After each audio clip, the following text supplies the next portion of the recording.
جہاں پہ جا کے ساری کوشش کر بھی نہیں ڈھونڈتی ہے، وہ اقدام ہے. جب آپ نے اقدام کر دینا ہے دشمن کے خلاف، اور اس وہ اقدام کی کئی بعض جگہوں پہ پوزیشن میں ہے، کئی جگہوں پہ پوزیشن میں نہیں ہے، اس کے لیے دیکھنا چاہیے آپ. اور میں صرف یہ گیا ہوں کہ اس اقدام کو ہم قتال اگر کہہ دیں تو یہ اس کے لیے ٹھیک ٹھاک ہوگی. یہ آپ کر سکتے ہیں فرق. آپ یہ کہیں کہ عملاً آپ جنگ شروع کر دیں یا قتال کر دیں تو اس کو آپ آخری اقدام کے لیے استعمال کر لیں، اور اس سے پہلے جو آپ پریپریشن کر رہے ہیں یا اپنے آپ کو تیار کر رہے ہیں اس کے لیے جہاد کی، تو یہ کوئی اس میں مذائقہ نہیں ہے. اگر دونوں کا فرق واضح کرنے کے لیے یہ فرق کیا جائے. استاد میں یہ سمجھنا چاہ رہا ہوں کہ جو ابھی آپ نے بات کی اخلاقی جواز، اس کو تاریخ کے تناظر میں سمجھنا چاہ رہا ہوں. یہ الجھن ہے کہ جب ہم یہ کہہ رہے ہیں کہ ان کے پاس اس وقت کوئی اخلاقی جواز نہیں ہے یہ اقدام کرنے کا، تو جب ہم تاریخ دیکھ رہے ہیں جو مسلمانوں نے کیا، ان کو بھی یہ شبہ ہوا، انہیں لگا کہ فارس کے لوگ یا اور ان کے جو دیگر سلطنتیں ہیں ان سے ہمیں نقصان ہو سکتا ہے، وہ ہمارے خلاف کچھ اقدام اٹھا سکتے ہیں. ان کے پاس اس وقت کون سا اخلاقی جواز تھا جس کی بنا پہ انہوں نے ان کے خلاف جہاد کیا یا قتال کیا یا ان کو اپنے زیر سلطنت لے کر آئے؟ تو آج اگر ہم دیکھیں تو معیشت کی جنگ چل رہی ہے، امریکہ یا اسرائیل جو ہے اس کو نظر آ رہا ہے یا ان کا یہ موقف ہے کہ جو جہادی تنظیمیں شام میں، اردن میں یا یمن کے اندر جو ہیں ان کو پیچھے سے سپورٹ جو ہے وہ اعلان کر رہا ہے. سو وہ اپنے اس موقف کے اوپر کھڑے ہیں کہ کیوں نہ ہم ان کا ہی کلا پما کریں جو پیچھے ان کو جو ہے سپورٹ کر رہا ہے، کیونکہ ان کو ڈر ہے کہ اگر یہ ایٹمی طاقت بن جاتا ہے تو پھر ہمیں اس سے زیادہ نقصان پہنچنے کا خطرہ ہے.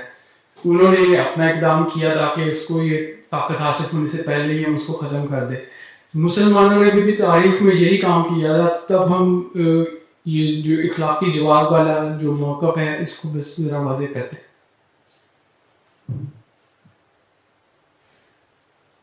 آپ قانون یہ کہہ رہے ہیں کہ اگر مسلمان اس بنیاد پر اقدام کرتے یا انہوں نے کیا کسان کو یہ ہمیں ہمارا کرنا تو اس کا اخلاقی جواز تھا، اس سے تو مجھے انکار نہیں ہے. جی بالکل یہی سمجھنا چاہ رہا ہوں کہ جب مسلمانوں نے ایسا کیا تو تب ہم اخلاقی جواز کی بات نہیں کر رہے. آج انہوں نے یہی عمل کیا تو ہم اس کے لیے موقف پیش کر رہے ہیں کہ ان کے پاس کوئی اخلاقی جواز نہیں ہے ایسا کرنے کا. جہاں تک اس چیز کا تعلق ہے کہ ہر شخص کو یا ہر ملک کو یہ آزادی ہونی چاہیے کہ وہ اپنے دفاع کے لیے کچھ کرے، ترقی کرے، بالکل درست ہے، آنا چاہیے. لیکن پھر ہم یہ موقف یہ والا تاریخ کے تناظر میں اس طرح اپنا سکتے ہیں کہ ان کے پاس یہ اخلاقی جواز نہیں ہے، جبکہ یہی کام ہم نے خود بھی کیا تاریخ میں. نہیں، اس میں چیزیں گڑبڑ ہو گئی. میں نے صحابہ کے حوالے سے میں نے یہ کہا تھا کہ بعض ہمارے اہل جن نے ان کے اقدامات کی توجیہ اس طرح کی ہے کہ وہ جس اخلاقی اصول پہ حملے کر رہے تھے وہ یہ تھا، وہ تھا تو اصل میں سیلف ڈیفینس ہی، لیکن فرق یہ تھا کہ وہ اقدام انہوں نے طے کی تاکہ میں مجھے ذرا موقع کی. تو میں وہاں صحابہ کے اسلامات کے حوالے سے میں نے صرف یہ واضح کیا کہ خود صحابہ کی اپنی انڈرسٹینڈنگ یہ نہیں، وہ حملے کرتے ہوئے کسی اخلاقی اصول کا حوالہ نہیں دے رہے. ہم اسے آئے کہا کہ تم ہم پہ حملہ نہ کر، وہ یہ نہیں کہہ رہے. وہ صرف ایک مذہبی موقف پیش کر ہے کہ ہمارے پاس اللہ کے رسول آئے تھے اور انہوں نے دین دیا ہے اور ہمیں کہا ہے کہ یہ دین ان تک پہنچاؤ، اور اگر وہ نہ مانے تو ان کی حکومتیں ختم کرو. وہ تو کوئی اخلاقی استدلال نہیں کرتے، وہ تو اللہ کی طرف سے دی ہوئی ایک ذمہ داری کو ایگزیکیوٹ کرنے کے بعد تو اللہ کہنے پا رہے ہیں اور یہ عملے کر دیا جا سکتا، وہ تو اس کا حوالہ نہیں دے. تو اس معاملے کو الگ کرتی ہے. باقی یہ جو اصول ہے کہ اگر آپ کو دشمن سے خطرہ ہو کہ وہ حملہ کرے گا تو آپ پہ اسٹرائک کر سکتے ہیں. بہرحال سے بنیادی طور پر یہ اخلاق کی اصول غلط نہیں، ٹھیک، اس کو کوئی بھی استعمال کرے اس میں آپ اخلاقی اعتراض نہیں کر سکتے. ہاں آپ یہ بات کہہ سکتے ہیں کہ آپ جس بات کو بنیاد بنا کر اس اختیار کا استعمال کرنا ہے اس کا وہ حقیقت میں ہے نہیں. جیسے عراق کے بارے میں امریکہ نے یہ بنیاد ہے اس کے پاس یہ حملے ہیں کیمیکل ویپن ہے، وہ آپ کو پتا تھا کہ نہیں، لیکن آپ نے دھوکہ دینے کے لیے استعمال کیا. یا اس کو اصول میں تو بیرکان بھی اقرار نہیں کیا جا سکتا. آج آپ کو پاکستان کو پتہ چلے کہ انڈیا میں کوئی جنگ کی تیاری ہو رہی ہے تو ہم اس کے پابند نہیں ہیں کہ وہ حملہ کریں تو پھر ہم اسٹرائک کریں. ہمیں پتہ چلے کہ وہ تیاری کر رہے ہیں یا اس کی، اور ہمارے پاس اس کی انفارمیشن ہو، ہم اسٹرائک کر سکتے.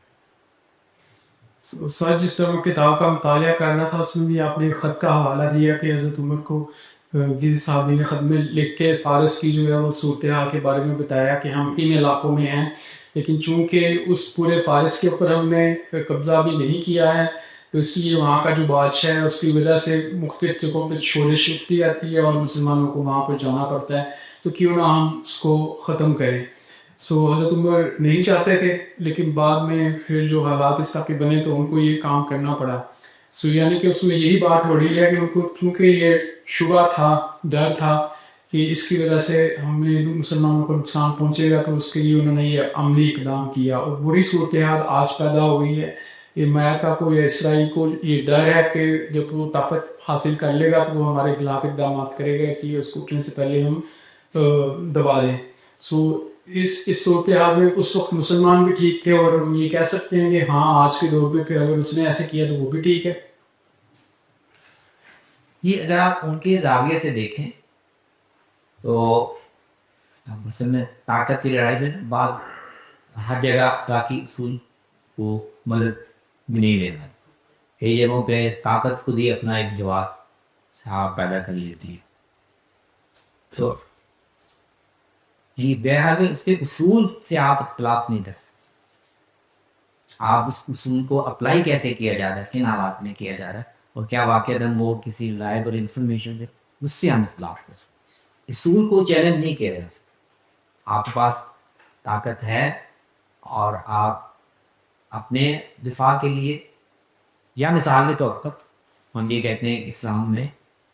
آپ ظلم و عدوان آپ پر حملہ نہیں ہو، لیکن کوئی ایسی طاقت یا کوئی ایسی جو کسی اور پر ظلم کر سکتے، عدوان کر سکتے، آپ اس کو بھی روکنا چاہیں. یہی سے. اور جب ہم مسلمان طاقت میں تھے تو ہم یہ کیا رہتے تھے. اصول کو آج جو ہمارے سامنے سوال ہوا تو اس وجہ سے اصول کو بھی گیٹ نہیں کر سکتے. ہاں وہ کتنی اخلاقیات کا اور ذمہ داری کے لحاظ رکھتے ہوئے اس کو اپلائی کیا جائے، اور اس کے پیچھے جو بنیادی اسٹرکچر ہے دنیا کا جس میں آپ نے طے کیا ہوا کہ طاقت ہم نے اپنے پاس رکھنی ہے اور کسی کو طاقت حاصل نہیں کرنے دینی. اصل میں تو اس کو کویسچن کرنا چاہیے. وہ ہم اس کو کویسچن کرنے کی پوزیشن میں نہیں ہے تو پھر ہم ظاہر ہے کچھ کمزور جو ہے وہ اخلاقیات سے اپنا کام چلا. استاذ ایک اور سوال رہنمائی کیجیے کہ جو ملک دنیا کے حالات ہو رہے ہیں اس کے اندر کیا یہ مذہبی تعصب کی بنیاد پہ سب کچھ ہو رہا ہے یا اس جنگ کو ہم معیشت کی جنگیں کہیں گے؟ دیکھو غلبے کی دنیت اور وسائل پر اپنا قبضہ اور جماعت رکھنے کی لڑائی، مذہب اور چیزیں اس میں ضمن استعمال ہو جاتی ہیں. اصل میں تو بنیاد وسائل کا انہوں نے قبضہ اور تصرف پیدا کیا تھا کئی صدیوں میں، اس نے اب ان کو شیئر کرنا پڑا. چینیں ہاتھ سے نکل رہی ہے، وہ چاہتے ہیں کہ اس کو طاقت کے طور پہ قائم رکھیں. استاد یہی کچھ نارتھ کوریا بھی کر رہا ہے، ساؤتھ کوریا بھی کر رہا ہے، اس کے پاس بھی وہ جو ہے ایٹمی طاقت بننے کی کوشش کر رہا ہے، تو اس کے ساتھ یہ رویہ نہیں ہے امریکہ کا یا اسرائیل کا جو اقلام کے ساتھ ہے. جی اسے تو حاصل کر لی، ایران نے بھی کر لی ہوتی تو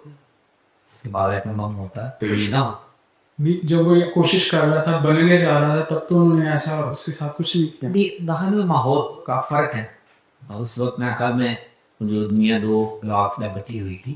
وہ پوری کو سپورٹ کرنے والی بھی قوتیں تھی. جو پچھلے 25-30 سال میں بالکل ایک یونیپولر ورلڈ بن گیا تھا. اب ایسا وہ بیلنس ہے، اب ریسٹور ہو جائے گا تو میں ہر وقت کچھ ہو بھی رہا ہے راستہ، تو آپ دیکھیں یہ ایران بھی بنا ہے. جی ہمارا صاحب میرا سوال اس حوالے سے ہے کہ اس بار ہم نے ایک 7ویں صدی کی ایونٹ کی بات کی جب مسلمانوں نے اللہ کے دین کو پھیلانے کے لیے عرب کے علاقے پہ اپنا غلبہ کیا گیا، اس علاقوں کو مشرکین سے خالی کرایا. اسی طرح ہم دیکھتے ہیں کہ اسلامی ہم کہہ لیں جب کنعان کے علاقے کو بھی خالی کروایا گیا تھا حضرت موسیٰ کے زمانے میں، تو اس سے ایک تاثر یہ جاتا ہے کہ اللہ تعالیٰ ویسے تو جان مال اور آبرو کی حفاظت کا کہتے ہیں، لیکن جب اللہ کا حکم ہو تو وہ اللہ تعالیٰ کہتے ہیں کہ اب اس علاقے کو خالی کروا لو.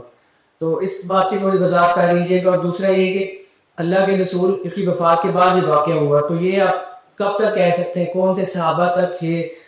وہ جہاد تھا اور اس کے بعد پھر اس صدرتوں کی آپسی یہ لڑائی تھی؟ دونوں اہم سوال ہے، لیکن اللہ تعالیٰ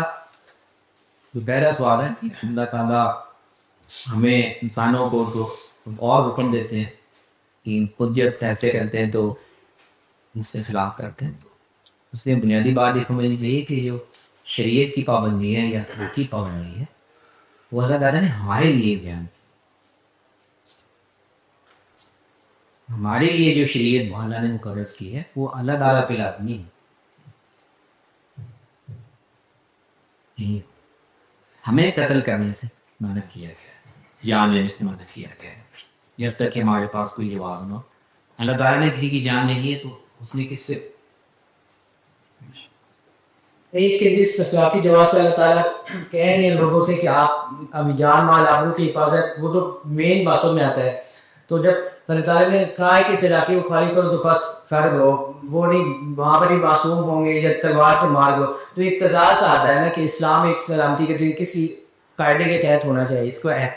جی ایک اس طرح سمجھ لیں.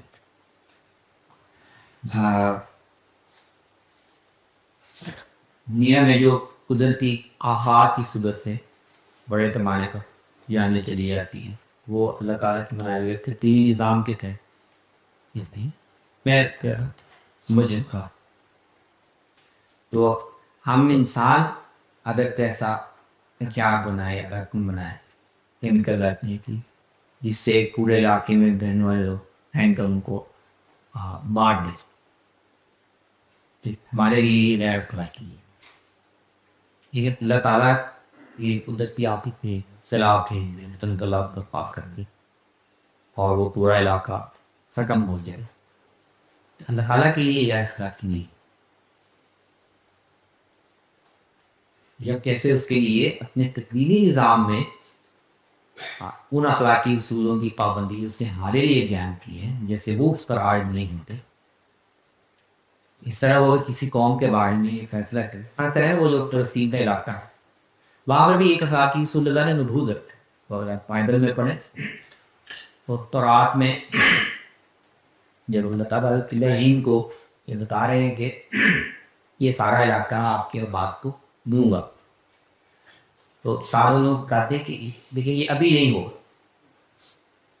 اس کا ایک وقت آئے گا اس وقت میں دوں گا. اور اس کی وجہ اللہ تعالیٰ صاحب بیان ہے. ایک تو یہ کہ آپ کے اولاد ابھی تراز میں اتنی ہے ہی نہیں کہ اس پورے علاقے کو چند لوگ ہیں، اور دوسری بات یہ کہ ابھی ان لوگوں کے گناہ اتنے نہیں ہوئے کہ میں سزا کے طور پر ان کو. اس کا مطلب یہ ہے کہ ہم اللہ تعالیٰ تکوینی طور پر یا ہمیں کسی گروپ میں یہ فیصلہ حکم دیتے ہیں، اجازت دیتے ہیں ہاں علاقے پر، تو ان لوگوں کو صلاح دینے کا کوئی اور اخلاقی اصول اپنی جگہ کام کر رہا ہے جو اللہ کی، تو ان کو اللہ تعالیٰ سزا کسی آفت شکل میں دے سکتا ہے، اللہ نے کہا کہ وہ میں تمہارے ذریعے سے دیں. تو یہ جس طرح ٹائٹس نے اٹیک کیا تھا جو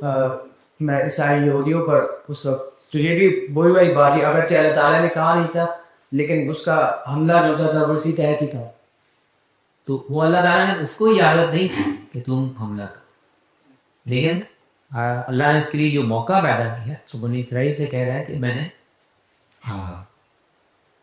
اس کے ہاتھ سے اس کے لیے غیر اخلاقی تھا،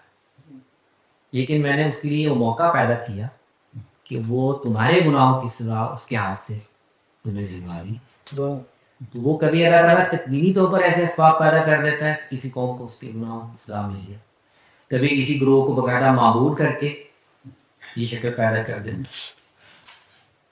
تو وہ اس نے کچھ اخلاقی اصول کو اس نے اپنے لیے طے کیے ہوں، لیکن ضروری نہیں کہ وہ بالکل ویسے ہوں جیسے ہمارے لیے. کہ اخلاقی اصول سمجھ تبھی آئیں گے جب ایک بندہ دین کو مان کے ان واقعات کو دیکھے گا، ورنہ نہیں لگے گا، ورنہ تضاد یہ ساری مذہبی بنیاد پر گفتگو ہے. اور دوسرے سوال کا بھی بتا دیجیے رسول اللہ کے. ہاں وہ اہم سوال ہے. وہ حامد صاحب کے نقطہ نظر سے وہ سوال پیدا اگر یہ صحابہ کے لیے خاص تھا تو اس کی وہ آپ کیا کہتے ہیں کٹ آف ڈیٹ کوئی تو خیر وہ کوئی ہے نہیں. یہاں تک مجھے یاد ہے نام بھی صاحب سے اس موضوع پر جب باتیں ہوئی تھیں تو اس ان کا زیادہ تفصیل کی بات کی ہوئی ہے، لیکن اس وقت ان کا خیال یہ تھا کہ یہ چیزیں جب تاریخ میں نما ہوتی ہیں برپا ہوتی ہیں تو ان کو اس طرح سے قانونی طور پر ان پر کوئی لائن کھینچنا یہ ممکن نہیں ہوتا. وہ تاریخ میں عمل ہوا، صحابہ کی جنریشن چلی گئی، لیکن ان کا جو شروع کیا ہوا عمل ہے وہ اس نے اپنے انجام پہ پہنچنا وہ پھیل رہا ہے. وہ جب تاریخی طور پر اپنے انجام کو پہنچ کے وہ ختم ہو گیا تو اس کے بعد پھر اگر مسلمانوں نے کوئی نیم میں سیاسی طاقت پیدا کی اور پیدا کی تو اس وقت مسلمانوں کو یہ خیال نہیں ہونا چاہیے کہ وہ انہی احکام تھے یا اسی پالیسی کو. تو رسول اللہ کی ان سارے واقعات سے پہلے وفات یہ بھی کوئی اللہ تعالیٰ کا فیصلہ تھا؟ کیونکہ اگر اللہ کے رسول سب تک ہوتے تو ہمیں پتہ چل جاتا کہ اب تک اللہ کے رسول تھے تو یہ جنگیں یہ فتوحات اس وقت تک تھی اور اس کی بات ہو گئی. لیکن اللہ کے رسول کی وفات جو پہلے ہو گئی وہ بھی کوئی اللہ کا فیصلہ تھا اس بارے سے، جیسے موسیٰ کی وفات بھی کہا جاتا ہے کہ وہ اندر داخل ہونے سے پہلے ہی ہو گئی تھی. تو اس کو ذرا بتا دیں. یہ ظاہر اللہ تعالیٰ کا فیصلہ تھا اور صحابہ کے عمر کے ذہن میں اور بعض دوسرے صحابہ کے ذہنوں میں یہ سوال بھی تھا کہ اس امت کے ذمہ اللہ تعالیٰ نے جو کام لگایا ہے تو میں سارے آخر فتح کیا یہ حضور کی موجودگی میں ہوگا، آپ کی موجودگی ضروری ہے. تو ابتدا میں صحابہ کا یہ خیال حکومت والے مشہور ہے کہ انہوں نے رسول اللہ صلی اللہ علیہ وسلم کی وفات کو ماننے سے انکار کر دیا کہ یہاں پہ انتقال لیں گے. وہ جذباتی بات نہیں، وہ باقاعدہ اپنا آرگومنٹ بتاتے ہیں. میرا خیال یہ تھا کہ ابھی تو آپ نے ہمیں جو شاید ہے کہ یہ علاقے ہم نے فتح کرنے ہیں اور